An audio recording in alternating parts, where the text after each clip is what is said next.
Recently আমরা দেখেছিলাম ভারতের প্রধানমন্ত্রী নরেন্দ্র মোদী ইউক্রেন ভিজিটে গেছিলেন। সেখান থেকে ফিরে তিনি বিশ্বের দুই মহাশক্তিকে ফোন করেছিলেন। তো কারা সেই মহাশক্তি? অবশ্যই রাশিয়া আমেরিকা।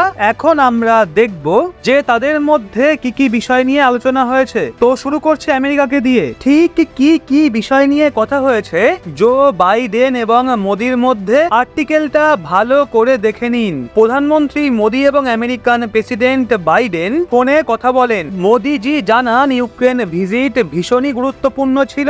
ভারত অবশ্যই চায় ইউক্রেন এবং রাশিয়াতে শান্তি ফিরে আসুক। সেই সঙ্গে মোদি কিন্তু এটাও বলেন, আমি চাই বাংলাদেশে হিন্দুদের যে অবস্থা হয়ে রয়েছে, যে সমস্ত ভিডিও ফুটেজ রিপোর্ট ওখান থেকে বেরিয়ে আসছে, আপনারা প্লিজ সেই দিকে একটু নজর দিন। ভাবতে পারছেন কতটা গুরুত্বপূর্ণ বিষয়টা তুলে ধরা হয়েছে?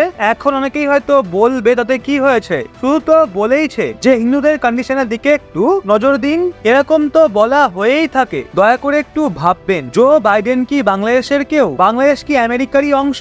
এর কোনোটাই নয়। মোদিজি কিন্তু কিছু না বলেও অনেক কিছুই বুঝিয়ে দিয়েছেন। ভাবুন একটু মন দিয়ে, অনুভব করুন জিওপলিটিক্যাল আন্ডারস্ট্যান্ডিংটা। বাংলাদেশে যা হওয়ার ছিল হয়ে গেছে।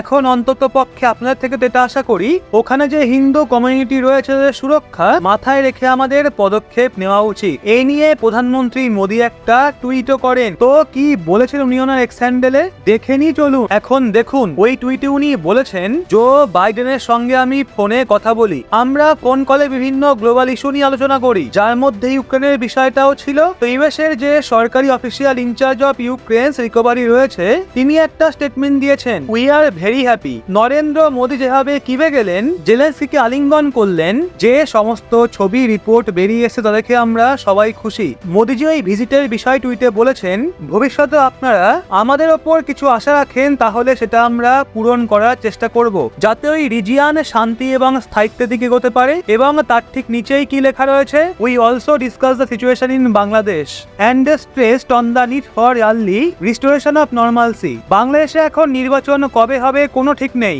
মোহাম্মদ ইউনূস যখন প্রথমে এলেন তখন মনে হলো হয়তো খুব তাড়াতাড়ি নির্বাচন হবে, কিন্তু নির্বাচন হতে এখনো কিছুটা সময় লাগবে। কত সময় লাগবে ঠিক নেই। তো ভারতও ধীরে ধীরে এটাই বলবে, আমাদের নিড রয়েছে যে রিস্টোরেশন রয়েছে নর্মালসির মতো, সেটা দ্রুত হওয়া উচিত। এবং সেই সঙ্গে must ensure the safety and security of minorities specially Hindus in Bangladesh. ওনার এই টুইট নিয়ে অনেকে বলেছেন, এই কথাটা সরাসরি বলতে দম লাগে বস। বাংলাদেশের সিচুয়েশন নিয়ে প্রধানমন্ত্রী মোদি জো বাইডেনের সঙ্গে আলোচনা করেন। এর মানে কি আমেরিকা বাংলাদেশে সবকিছু কন্ট্রোল করছে? সব থেকে মজাদার বিষয়, মোদি বাইডেনের সঙ্গে যে কথা বলেন তার একটা readout minute to minute discuss release করে ভারত সরকার। তারপর ইউএস গভর্নমেন্ট একই জিনিস রিলিজ করে। ওনারাও জানান জো বাইডেন মোদির সঙ্গে কথা বলেছেন। কিন্তু অদ্ভুত ব্যাপার দেখুন, ইউএস যে রিড আউট রিলিজ করেছে তাতে তারা বাংলাদেশের কথা উল্লেখই করে না। তো কি বুঝলেন? আমাদের প্রধানমন্ত্রী সরাসরি বলেন বাংলাদেশের বিষয়টা তুলে ধরার কথা, হিন্দুদের সুরক্ষা সুনিশ্চিত করার কথা, কিন্তু আমেরিকা পুরো চুপ হয়ে যায়। হয় তারা দুনিয়ার থেকে কিছু লুকানোর চেষ্টা করছে, বা তারা হয়তো চায় যে সত্যতা রয়েছে সেটা যেন দুনিয়ার সামনে না আসে। এরকম খুবই কমই দেখা যায় যে এক দেশের রাষ্ট্রনেতা আলোচনার কোনো বিষয় তুলে ধরছেন আর অপরজন চেপে যাচ্ছেন। এবার যাই রাশিয়ার দিকে। ভ্লাদিমির পুতিনের সঙ্গে কি কথা হয় মোদিজির, সেখানেও ইউক্রেনের বিষয়টা নিয়ে আলোচনা হয়। উনি বলেন, আমাদের যে পার্সপেক্টিভ রয়েছে ইউক্রেন রাশিয়া কনফ্লিক্টকে নিয়ে, যে ইনসাইট ছিল ইউক্রেন ভিজিটকে নিয়ে, সেগুলো সব শেয়ার করা হয়েছে। ভারত ভীষণ কিউব যে হসপিটাল রয়েছে তা গিফট করেছে ইউক্রেনকে, যেটা আগের একটা ভিডিওতে আমরা দেখেছি। রাশিয়াই সবকিছু দেখছে। ইউক্রেনের মিলিটারি রাশিয়ার ভেতরে ঢোকার চেষ্টা করছে।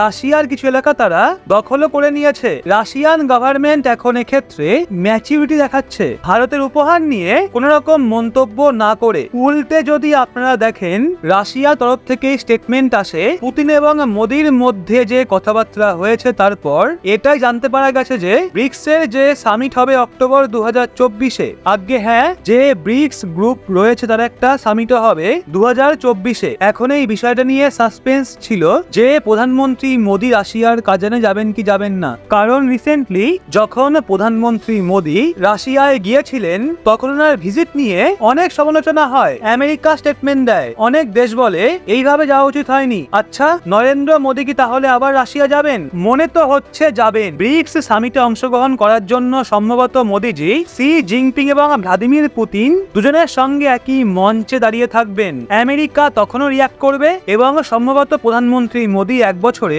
দুবার রাশিয়া ভিজিট করতে চলেছেন। তো এটা আমেরিকাকে একটা ক্লিয়ার মেসেজ যে আপনারা কখনোই আমাদের ওপর কন্ট্রোল দেখাতে পারবেন না। আমরা কি করব না করব সেটা আপনি কখনো ঠিক করবেন না। আমরা যে ইউক্রেনে গেছি সেটাও আমাদের ইচ্ছাতেই, আমাদের কর্তব্য হিসাবে গেছি, ওদের খারাপ সময়ে পাশে থাকতে গেছি। এরকমটা ভেবে বসেন না যে আমরা কারোর কাছে ভালো হতে এসব করছি। মোদী হয়তো আবার রাশিয়ায় যাবেন। তো এবারের ব্রিক্স সামিট অত্যন্ত গুরুত্বপূর্ণ, কারণ যে R5 কারেন্সি রয়েছে সেই নিয়ে রাশিয়া উতলা। তারা আর অপেক্ষা করতে চায় না 2026-27 সাল অবধি ন্যাশনাল কারেন্সি গুলোকে মার্চ করে যে সিঙ্গেল কারেন্সি ব্রিক্স কারেন্সি বানানোর কথা চলছে।